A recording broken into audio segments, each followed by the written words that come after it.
Commodity markets were higher on Wednesday with the exception of hogs. Here to visit about that is Pat Von Scherz, Professional Ag Marketing, who joins us from the World Pork Expo in Des Moines. Pat, I want to start off talking about kind of the darling of the day, which was soybeans scoring new contract highs there. And we just continue to see the bull spreads work, so there is some really strong demand, isn't there? Very firm basis levels, Michelle, continues to add some strength to that old crop market. We continue to see the processors struggling to sort of keep some decent ownership in front of them. And so, as you mentioned, that market continues to invert. The bull spreads continue to work here. Old crop balance sheet sure seems to be tightening. It'll be interesting to see if we get much confirmation of that on Friday's numbers. But, as we go forward here, we also have a little bit of a divergence. The old crop balance sheet seems to be tightening, and by most accounts, it seems as though we're off to a pretty good start. And so maybe that new crop balance sheet's a little looser. So how far below 235 million bushels do you think the old crop is at this point? Yeah, I think high 100s. I think we'll dip below 200. Maybe not that aggressively on this report, but eventually we'll get there. I think this balance sheet is pretty tight, and there still is some wanted and needed movement from an export perspective. And so I don't think China's done doing what they need to do yet this summer. So do you think we'll go and take out the all-time high in soybeans? Is that a possibility?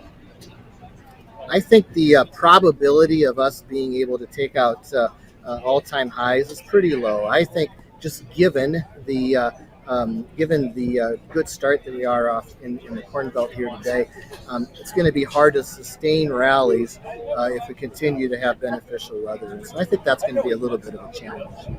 So we mentioned the bull spreads working in the soybeans. They're also working in the corn market, and so that market continues to see very strong demand too, doesn't it? Yeah, the corn market basis levels have been firming significantly in corn, all the way from Wyoming to Indiana, that I've heard as I've had a chance to visit some folks here today at the World Pork Expo. And so the old crop balance sheet on corn is tightening up significantly here, which is kind of interesting. We kind of ran this market when the futures market ran in April and May. There was a fair amount of producer movement, and that satisfied end users' needs for a period of time here, but boy, we've tightened up quickly here and just haven't been able to get corn moving again after springtime. So yeah, there's definitely some concern about old crop coverage from an end user's perspective, and that should or could continue to provide some support here. And again, with the report, the WASDE coming out on Friday, is there some squaring up ahead of that with anticipation we're going to see those ending stocks tighten? Yeah, I think there'll be some position squaring going into Friday. I do think that we're starting at this time frame, though, where we get a little bit more concerned about just trying to build a long or liquidate a long or build a short eventually. I think it's going to be a little bit tough to get some big positions in this market just because of all of the uncertainty wrapped around everything that's impacting these commodity markets from an outside influence perspective. Is corn trying to put just a little bit of weather premium in as well here because of this heat ridge that we hear maybe building next week already? I think that's a little premature, Michelle. I've seen the same forecast, and there's a pretty good portion of the Corn Belt that at this point would benefit from some heat. And so I would be if the corn market's going to rally on weather here, that deserves to be sold, in my opinion. I think I think we're off to a pretty darn good start, and a few heat units is probably a little bit what the doctor ordered here for the month of June. So we tried to follow corn and soybeans today. That market's having a hard time trying to figure out which direction to go here. One day we're going to open exports to Ukraine. The next day we're not. And so the market's kind of uncertain here, isn't it? Yeah, wheat is a huge wild card, and I don't know how to express that any differently than anything that any of us have thought we've learned about how fundamentals can impact commodity pricing. It doesn't hold a candle to the potential or the potential amount of volatility in this wheat market, Michelle. what happens in the Ukraine makes a big difference in the global balance sheet, and we simply don't know. And I think we're going to continue to see this volatility as we go forward, as we try to understand how that story unfolds over there. Nice day in the cattle on Wednesday, some 1-month highs, and cash trade coming out much better than expected, right? Yeah, we continue to see some good numbers print in the cattle complex, and a couple 3 weeks out, which is pretty impressive to see that book being built from the factor's perspective in out into July already. And so seems to be some good demand up front for cattle.